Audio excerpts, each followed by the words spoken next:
Yeah, Will, you're May 3rd, day 45 on the Thelon River, Northwest Territories, and well, the weather wasn't very good again today.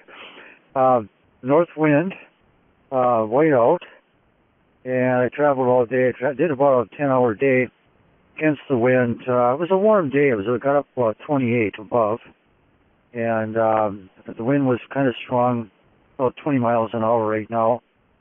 A month ago, I had the coldest day on the trip. It was minus 35 with a 30 to 40 mile an hour wind. So not too bad, but it's always cold traveling against the wind, north wind. It broke up a little bit around sunset here. Hoping maybe, always hoping for a better day. But I traveled. It was white out most of the day. I could see distance okay. Like bends in the river, couldn't make out a lot, but the surfaces were whited out. But I still could travel on the river okay. Use various shades of colors. You know, some of the ice is green, and the really darker green you want to stay away from, and the lighter greens are safe. Whitish green is very safe. And the same thing with the blacker ice. Anything really black, real black, you've got to really watch out, especially if it's in a different situation, different place. If I read the river ice by just the subtle shades, but you get really good at that.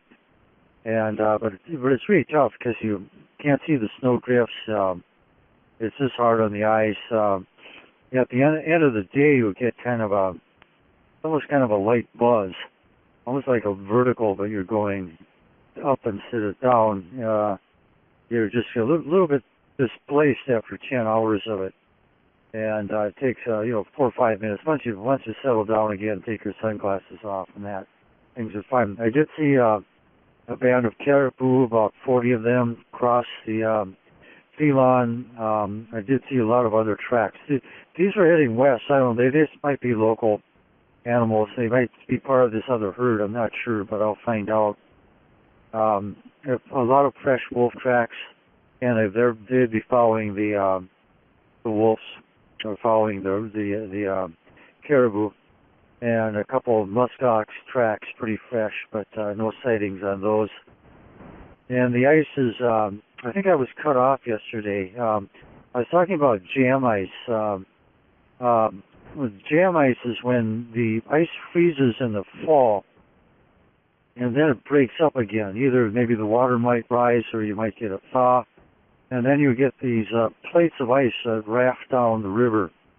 And in narrowings or bends or certain narrows, maybe around sandbars, these things actually dam up. They jam up. It's called, backs up the water, and so they're called ice jams. And these are really tough to travel over, although the Thelon are pretty minor slabs of ice. But I've been having some issues with the jam ice, but I've been able to travel up on the shore to avoid that.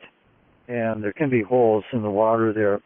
I was in the McKenzie River in '82, major river, mile across. It was 60 below. I was soloing with dogs, and had some real major problems with this jam ice. I mean, these plates were like 8-12 feet, twisted up and down, and then covered by 4 feet of really soft snow.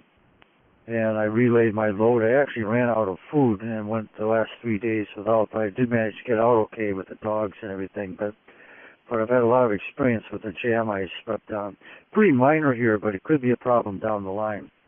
And it's evening time, cloudy. There's about 20 mile an hour north wind, maybe a little bit more.